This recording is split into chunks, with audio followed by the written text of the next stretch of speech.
What specific techniques are helpful for analyzing king and pawn versus king-pawn endgames? When it comes to analyzing king and pawn versus king endgames, many players wonder what specific techniques can help them navigate these crucial positions. Understanding these techniques can make a significant difference in your games. Let's break down some effective methods that can guide you through these endgames. First, grasping the concept of opposition is essential. Opposition occurs when the two kings face each other with one square in between. The player who does not have the move is usually at a disadvantage.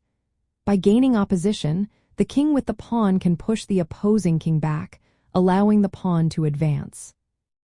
Next, calculating the square of the pawn is a helpful technique. Imagine a square that extends from the pawn to its promotion rank. The sides of this square are equal to the number of moves the pawn needs to promote. If the defending king can enter this square, it can stop the pawn. If not, the pawn will promote successfully. Understanding key squares is another important technique.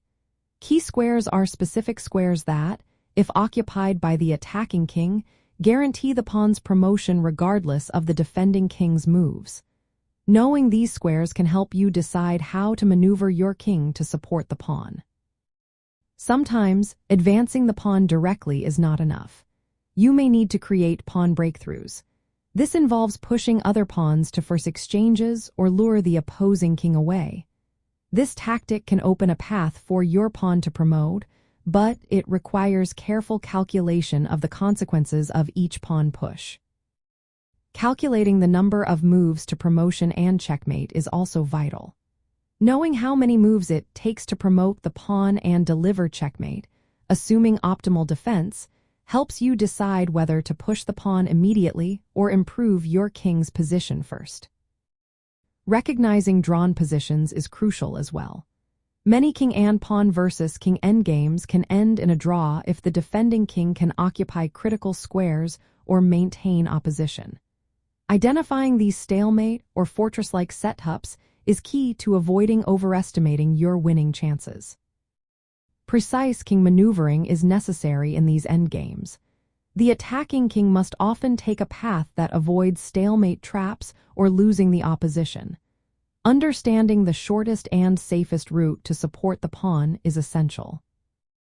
Finally, calculation and concrete analysis are paramount. Unlike other phases of the game, endgames requiring exact calculations, relying on general intuition can be risky.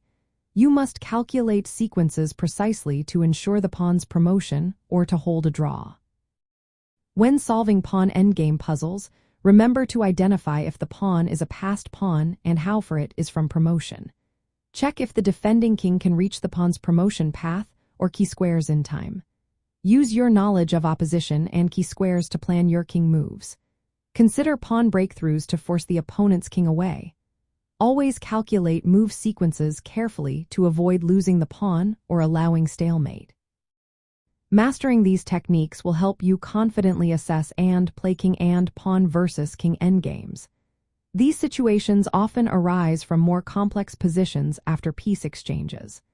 This knowledge is essential for converting small advantages into wins or saving draws in difficult situations.